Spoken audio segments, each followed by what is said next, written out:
जय हिंद।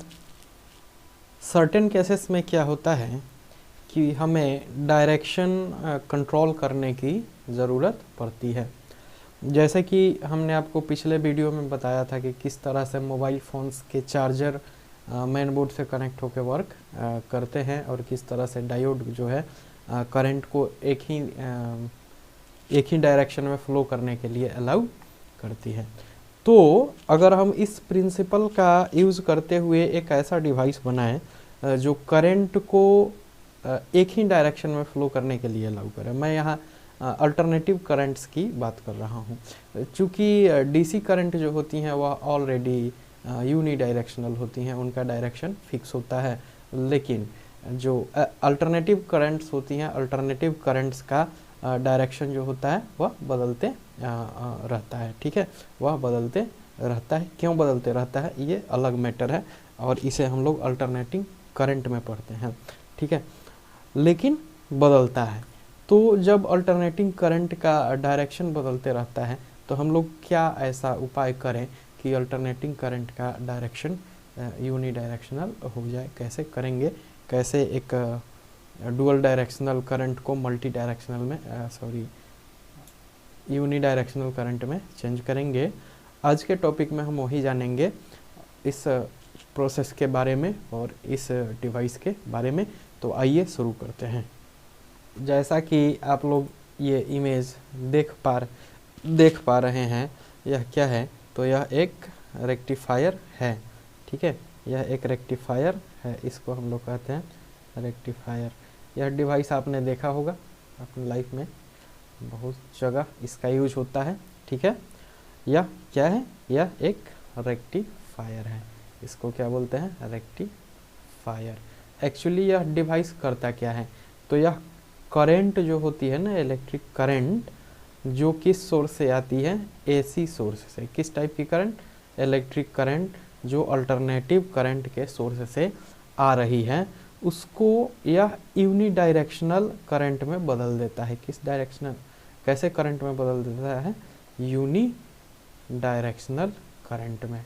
ठीक है, यूनी डायरेक्शनल करंट यानी सिंगल डायरेक्शनल करंट में यह क्या करता है? इसको बदल देता है। तो रेक्टिफायर क्या होता है? Rectifier is a device which change the alternating current into unidirectional current. ठीक है, अब आगे बात करते हैं हम लोग प्रोसेस की, जिसे हम लोग क्या कहते हैं? रेक्टिफिकेशन की प्रोसेस। ठीक है, जिसे हम लोग क्या कहते हैं? प्रोसेस ऑफ रेक्टिफिकेशन जानते हैं।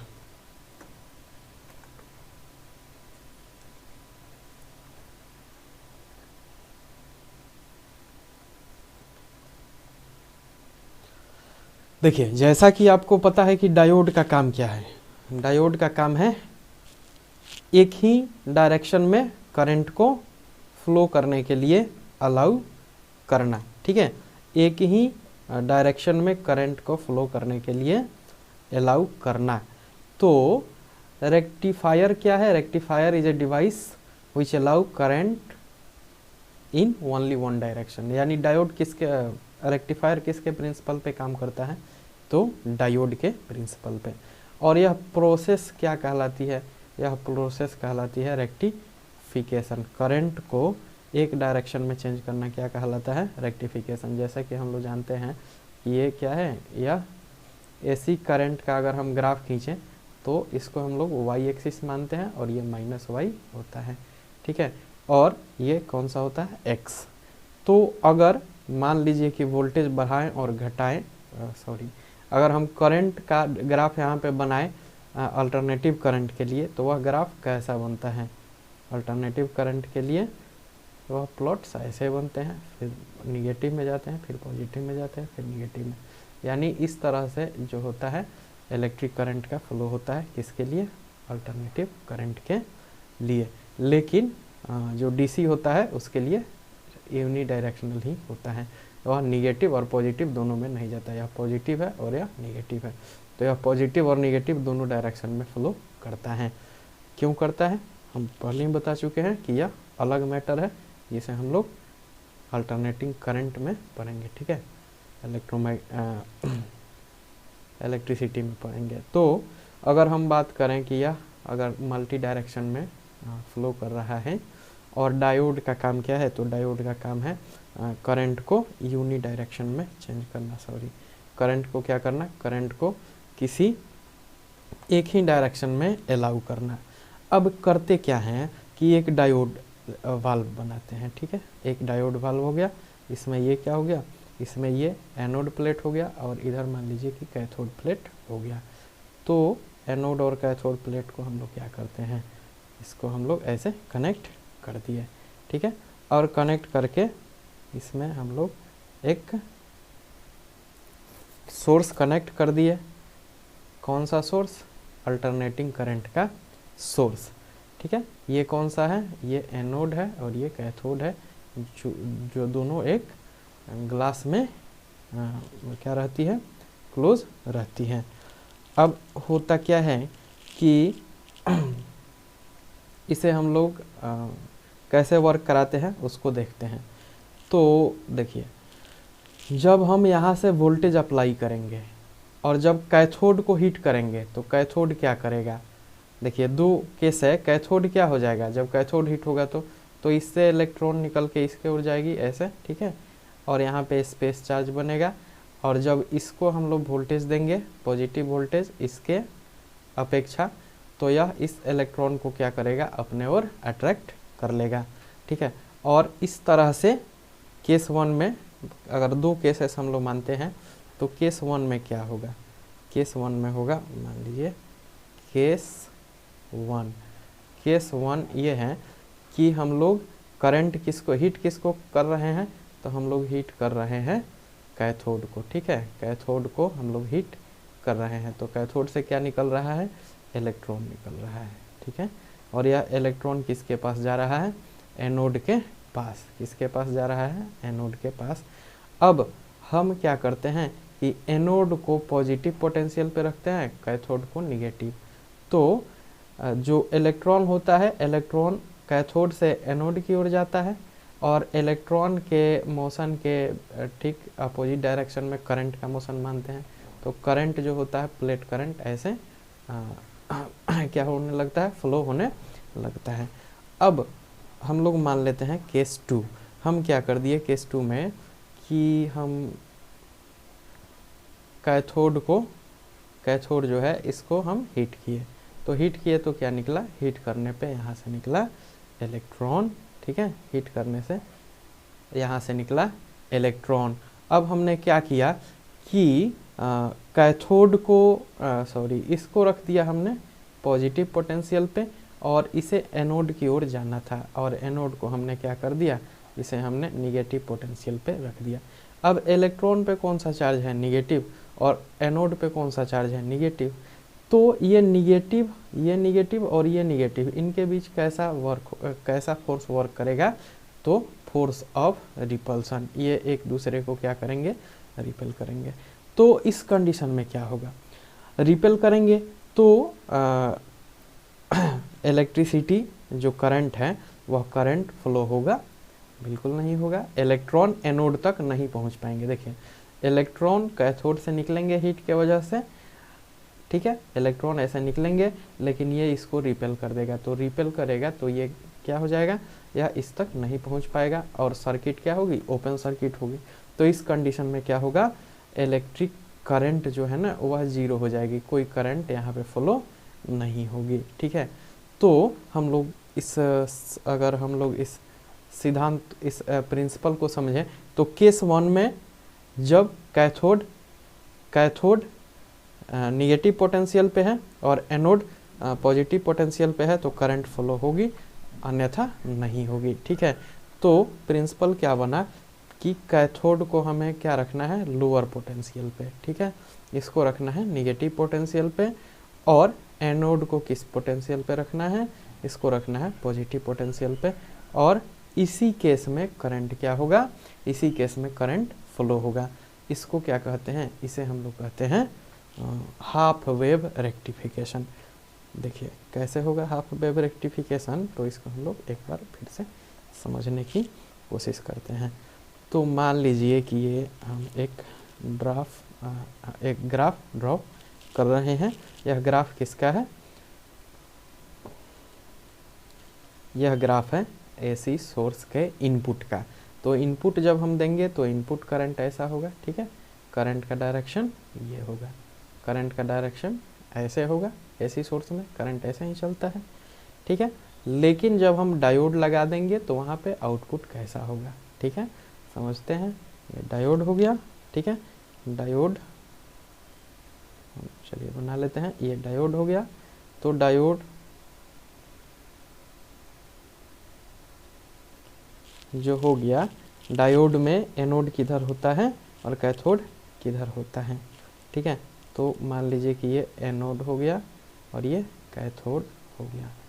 तो जब ये करंट पॉजिटिव पोटेंशियल में रहेगा, जब ये करंट पॉजिटिव पोटेंशियल में एनोड को मिलेगा तो करंट फ्लो होगी, यानी इस डायरेक्शन में, ठीक है। और जैसे ही ये निगेटिव में जाएगा, यहाँ से ये निगेटिव में जाएगा तो ये फ्लो नहीं करेगा। फिर ये जब पॉजिटिव में आएगा तो क्या होगा, ये फिर यहाँ से फ्लो होगी।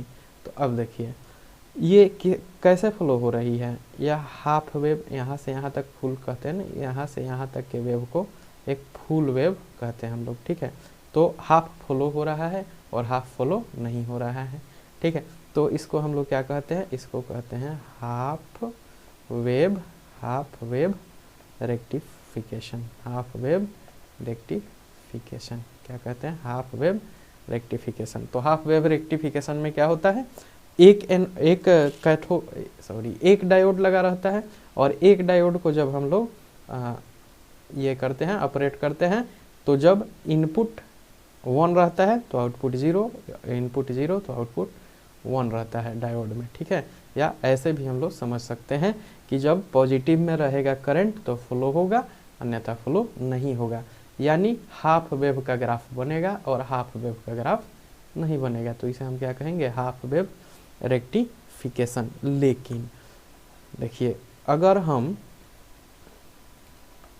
फुल वेव रेक्टिफिकेशन की बात करें तो यह क्या होता है, full wave rectification. Full wave rectification. तो चलिए एक डायग्राम हम लोग सबसे पहले बना लेते हैं, ठीक है। फुल वेव रेक्टिफिकेशन में एक डायग्राम हम लोग बना लेते हैं। तो मान लीजिए कि ये एक हो गया, इसको हमने डायरेक्टली ट्रांसफार्मर से कनेक्ट कर दिया, ठीक है। इसको हमने क्या किया, डायरेक्टली ट्रांसफार्मर से कनेक्ट कर दिया। एक कॉइल और दूसरा कॉइल ये हो गया, ठीक है, दूसरा कॉइल ये हो गया। अब दूसरा कॉइल जैसे ही हमने लगाया तो इस कॉइल को हमने यहाँ पे एक डायोड लगा दिया, ठीक है, एक डायोड यहाँ पे हमने लगा दिया, ठीक है, एक डायोड यहाँ पे, एक डायोड यहाँ पे। तो ये हो गया हमारा दूसरा डायोड और पहला डायोड। और इसको हमने ऐसे क्या किया, ऐसे हमने इसको कनेक्ट कर दिया, ठीक है। अब यहाँ से हमने क्या किया कि एक रजिस्टर यहाँ पे लगा दिया, ठीक है, एक रजिस्टर लगा दिया जिससे होकर करंट को जाना है। इसको मान लिया डायोड 1 और इसको मान लिया डायोड 2, इसको मान लिया A, इसको मान लिया B और इसको मान लिया C। अब इसको हमने डायरेक्ट ट्रांसफार्मर से कनेक्ट किया है तो इसमें करंट फ्लो होगा और इंडक्शन के चलते इस कॉइल में, सेकेंडरी कॉइल में करंट फ्लो होगा। लेकिन इस सेकेंडरी कॉइल को हम लोग मान लेते हैं कि यही प्राइमरी कॉइल है, मान लेते हैं तो, ठीक है। तो जैसे ही इस प्राइमरी कॉइल में करंट फ्लो होगा तो देखिए करंट फ्लो होने का दो रास्ता यहाँ पे बन रहा है। इस ये जो रजिस्टर है ना, यहाँ पे करंट फ्लो होने का से वर्क करता है। तो मान लीजिए कि केस 1, ठीक है, केस 1 जब हम A को किस पे रखते हैं, A को इधर, ये मान लीजिए कि ये एनोड वाला साइड है, ठीक है, ये एनोड साइड है और ये कौन सा साइड है, कैथोड साइड है, कैथोड साइड है। तो जब A निगेटिव होगा, A निगेटिव होगा तो B क्या होगा, B पॉजिटिव होगा, सिंपल सी बात है। तो B जब पॉजिटिव होगा तो ये वाला सेकंड डायोड, डायोड 2 में देखो, केस 1 हम लोग समझते हैं इसके माध्यम से, केस 1, ठीक है। तो केस 1 में ए किस पे है, ए निगेटिव पोटेंशियल पे है, तो बी किस पे होगा, ऑटोमेटिकली पॉजिटिव पोटेंशियल पे होगा। तो जो करंट होगा ना वह सी वाले में कैसे फ्लो हो जाएगा, इस डायरेक्शन में फ्लो हो जाएगा। ठीक है, इस डायरेक्शन में करंट, सॉरी इस डायरेक्शन में कैथोड से एनोड की ओर करंट का फ्लो होता है, तो करंट किस डायरेक्शन में फ्लो हो जाएगा, करंट इस डायरेक्शन में फ्लो हो जाएगा। ठीक है, और जब मान लीजिए कि दूसरा केस लेते हैं हम लोग, केस टू, केस टू, तो केस टू में अगर हम मान लें कि B जो है B निगेटिव पोटेंशियल पे है और A पॉजिटिव पोटेंशियल पे है, B निगेटिव पे होगा तो A पॉजिटिव पे होगा, तो फिर डायोड 2 ऑपरेट नहीं होगा, यहाँ से करंट ऐसे नहीं जाएगा, तब करंट कहाँ से जाएगा, तब करंट यहाँ से चल जाएगा। ठीक है, तो सभी केस में, दोनों ही केस में, केस 1 में भी और केस 2 में भी, ठीक है, इसमें क्या है, A पॉजिटिव पे है और B निगेटिव पे है, तो केस 1 और केस 2 दोनों के लिए क्या हो रहा है, करंट फ्लो हो रहा है। किस तरह से, तो ये देखिए राइट से लेफ्ट की ओर करंट का फ्लो हो रहा है। तो इसको हम लोग क्या कहते हैं, तो इसके लिए अगर हम लोग यहाँ पे क्या करें, एक डायग्राम बनाएं, तो डायग्राम कैसा बनेगा इसको हम लोग देखते हैं। ठीक है, यह डायग्राम यहाँ पे हम बना देते हैं आपको, इनपुट, तो इनपुट यही रहेगा AC का। ठीक है, तो जब A में है तो A पॉजिटिव है और B, यहाँ पे A पॉजिटिव है और B किस पे है, निगेटिव है, तो B से ऑपरेट नहीं हो रहा है, तो करंट किस से ऑपरेट हो जाएगा, A से मान लीजिए। और जब इधर आ गया, ठीक है, तो कौन सा निगेटिव हो गया, B निगेटिव हो गया। ठीक है, यहाँ मान लीजिए कि A निगेटिव हो गया, यहाँ A आ गया, तो कौन सा पॉजिटिव हो गया, यहाँ पे B पॉजिटिव में आ गया। ठीक है, तो अगेन जो दूसरा साइकिल बनेगा वह किससे बन जाएगा, B से, फिर तीसरा साइकिल A से, फिर चौथा साइकिल B से।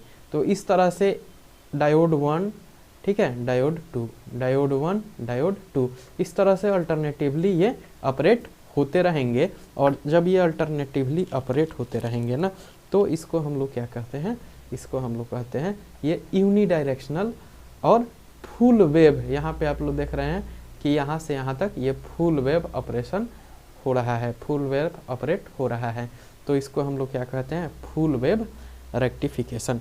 तो रेक्टिफिकेशन दो टाइप का होता है, half wave rectification, full wave rectification.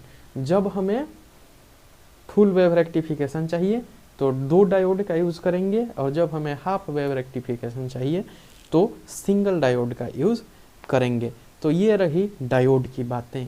लेकिन आपको बता दूं कि डायोड की सबसे बड़ी कमी क्या है। तो डायोड का जो लिमिटेशन है ना स्टूडेंट्स, इसमें क्या होता है कि एनोड प्लेट, और ये क्या होता है, ये कैथोड प्लेट। अब एक बार अगर एनोड प्लेट से इलेक्ट्रॉन निकल गया यहाँ से, ठीक है, इसको जैसे ही हम हीट किए तो एक बार ये जो इलेक्ट्रॉन निकला तो यह इलेक्ट्रॉन या तो एनोड से टकराएगा जाके, है ना, एनोड से टकराएगा। इसको कंट्रोल करने वाला कौन है, केवल एक इलेक्ट्रॉन है, ठीक, सॉरी एनोड है, और बाकी कुछ इनके बीच में नहीं है। ठीक है, तो ये एनोड की क्या है, कमी है कि इलेक्ट्रॉन्स को कंट्रोल नहीं किया जा